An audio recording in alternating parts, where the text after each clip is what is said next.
اعوذ باللہ من الشیطان الرجیم بسم اللہ الرحمن الرحیم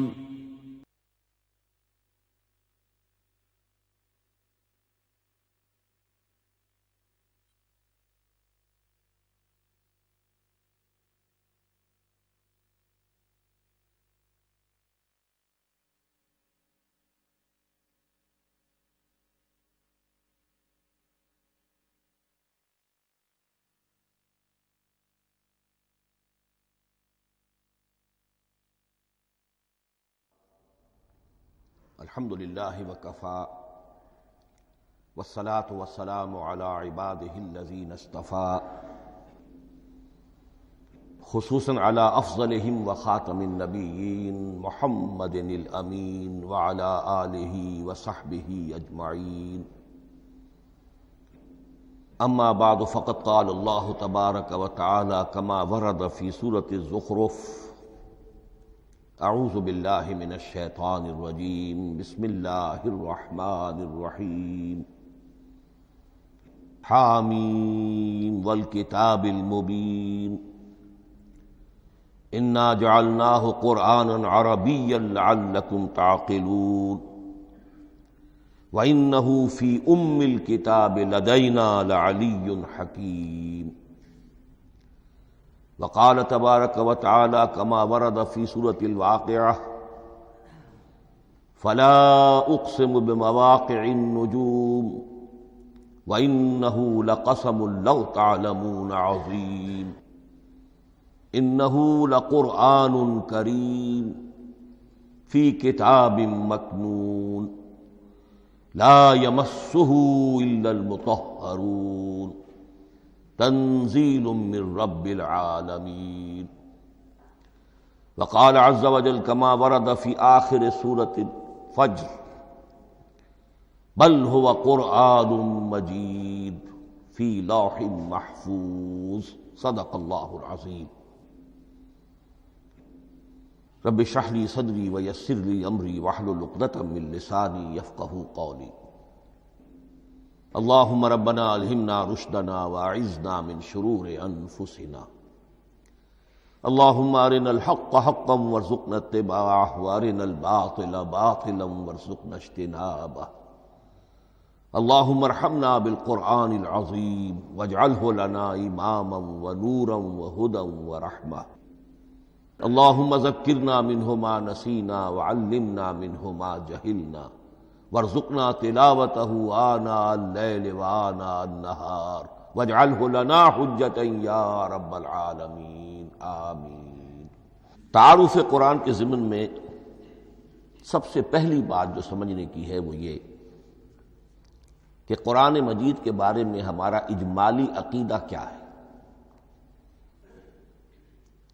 یہ تین جملوں پر مشتمل ہو سکتا ہے۔ ہمارے نزدیک قرآن اللہ کا کلام ہے جو محمد الرسول اللہ صلی اللہ علیہ وسلم پر نازل ہوا، اور تیسرے یہ کہ یہ مکمل محفوظ شکل میں موجود ہے بنوعاً، اس میں نہ کوئی تحریف ہوئی ہے نہ کوئی تبدیلی ہوئی ہے۔ یہ کم سے کم تین اجزاء ہیں ہمارے عقیدے کے قرآن مجید کے بارے میں۔ لیکن اب اس کی کچھ علمی توضیحات۔ سب سے پہلے یہ کہ کلام ہونا، اس کا اللہ کا کلام ہونا، اس لیے کہ آپ کے علم میں ہے کہ تورات جو حضرت موسیٰ علیہ السلام کو دی گئی تھی وہ لکھی ہوئی شکل میں پتھر کی تختیوں پر لکھی ہوئی صورت میں دی گئی تھی، اور قرآن مجید کی تنزیل جو محمد رسول اللہ صلی اللہ علیہ وسلم پر ہوئی ہے وہ ایک مختلف صورت میں ہوئی ہے۔ اس کو قرآن مجید خود اللہ کا کلام قرار دیتا ہے۔ چنانچہ سورہ توبہ کی آیت ہے، آیت نمبر 6، وَإِنْ أَحَدٌ مِّنَ الْمُشْرِكِينَ اسْتَجَارَكَ فَأَجِرْهُ حَتَّى يَسْمَعَ كَلَامَ اللَّهِ ثُمَّ أَبْلِغْهُ مَأْمَنَهُ۔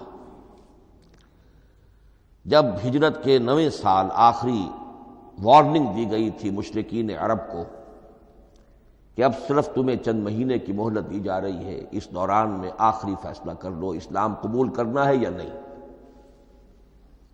اس لیے کہ اس کے بعد مشرکین عرب کے لیے کوئی رعایت نہیں ہوگی، جو لوگ اسلام قبول نہیں کریں گے